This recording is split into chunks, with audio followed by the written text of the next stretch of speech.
अगर आप लोग प्यार के मारे हैं, किसी ने तुम्हें प्यार में चक्कर में डाल के तुम्हें सुसाइड करने पे मजबूर कर दिया है, तो किस तरीके से वशीकरण करते हैं वो सुन लो आप लोग। जब मैं आप सभी का, चाहे नॉर्मल काम हो, चाहे 100% का हो, चाहे किसी भी तरीके का काम हो, जब मैं लेता हूं काम करने के लिए, तो उस दरमियान में जब आपके डिटेल चेक किया जाता है, आपको लड़की ने धोखा दे दिया है या लड़के ने धोखा दे दिया है, वशीकरण करने से पहले उसके ऊपर की सारी डिटेल चेक करनी पड़ती है कि उसकी कुल देवी कौन है, कुल देवता कौन है, उसके पितृ कितने हैं रास्ते में जो आते हैं। अगर ये लोग नहीं आते हैं तुम्हारे बीच में, तो 5,100 रुपए में भी आपका वशीकरण हो जाता है। अगर उसके पितृ, उसकी कुल देवियां तुम्हारे रास्ते में आते हैं, तो उनसे एक डिसीजन लेना पड़ता है, उनसे बात करना पड़ता है। बात क्या करना पड़ता है उनसे, ये सुने आप।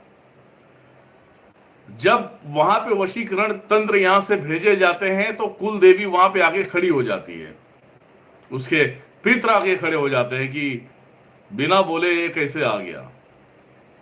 तो हमारी शक्तियां अपडेट करती हैं कि वहां पे देवी खड़ी है, मैं नहीं जा सकता देवी को नांग कर, उसके पितर खड़े हैं। तब उस देवी के पास माता के माध्यम से जाना पड़ता है और उसे बोलना पड़ता है, मुंह से बोलना पड़ता है कि माता एक बात बताना, लड़की से कई सालों से रिलेशन में रही है, पति पत्नी का संबंध भी हुआ है, लड़की अचानक लड़के को धोखा दे रही है। हालांकि ये तो गंदी हो चुकी है। तो आप लोग किस बात पे इसे रोक रहे हैं? आप चाहते हैं कि ये मतलब कि बदनामी का जो है कि असर लेके चले।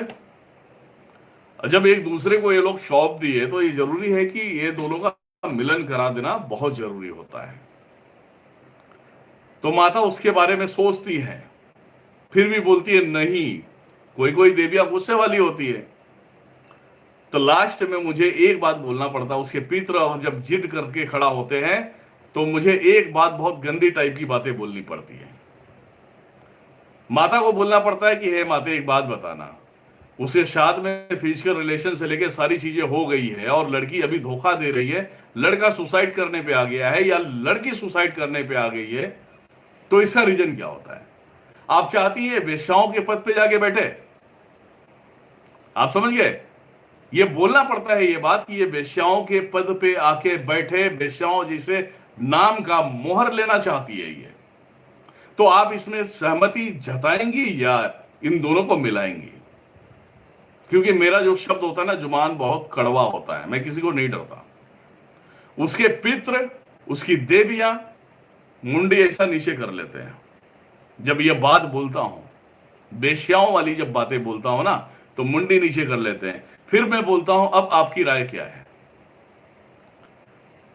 तब वो बोलते हैं चल ठीक है, मैं रास्ते से हट जाऊंगा या हट जाऊंगी, पित्र भी हट जाएगा। अब इसके माँ बाप नहीं मानेंगे तो क्या करेगा?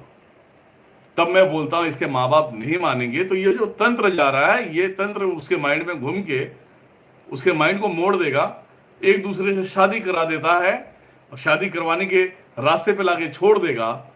तो इनके जो फिजिकल अटैचमेंट है, जो ये चोरी छुपके से मिलते हैं, ये लीगल तरीके से मिल जाएगा और ये एक दूसरे को पूरी तरह से समर्पित करने वाले व्यक्ति जो है, ये इनका मिलन तो होगा ही होगा, शादी के बंधनों में बंध जाएंगे। तो इनकी बदनामी नहीं होगी और ना ही कोई वेश्याओं का मोहर लगेगा उसके ऊपर।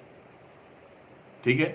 तो इस तरीके से पितरों को मनाया जाता है, इस तरीके से देवियों को मनाया जाता है। अभी लोग सोचेंगे कि भैया दिनेश्वर महाराज तो मेरा 5,100 में काम कर देंगे। भैया रुक जाओ, वो भी बता रहा हूं।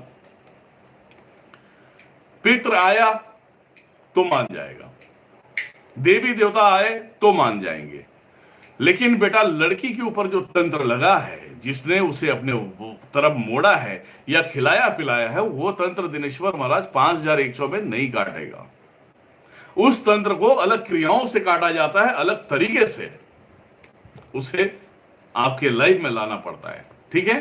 तो सिंपल सी बात है, जो मैंने जानकारी दिया है उस पर आप ध्यान दो। वशीकरण का डिटेल मैंने दे दिया है। चाहिए तो इसी वीडियो को रिपीट यहाँ पे एडिट करके आपको कल मिल जाएगा या परसों मिल जाएगा, आप उसे देख सकते हैं। कि वशीकरण में कितने परेशानियां होती हैं, किस तरीके से होती हैं, ये सब परेशानियां होती हैं। और जो मैं शब्द बोलता हूं उससे मैं पीछे नहीं हटता, ध्यान में रखना।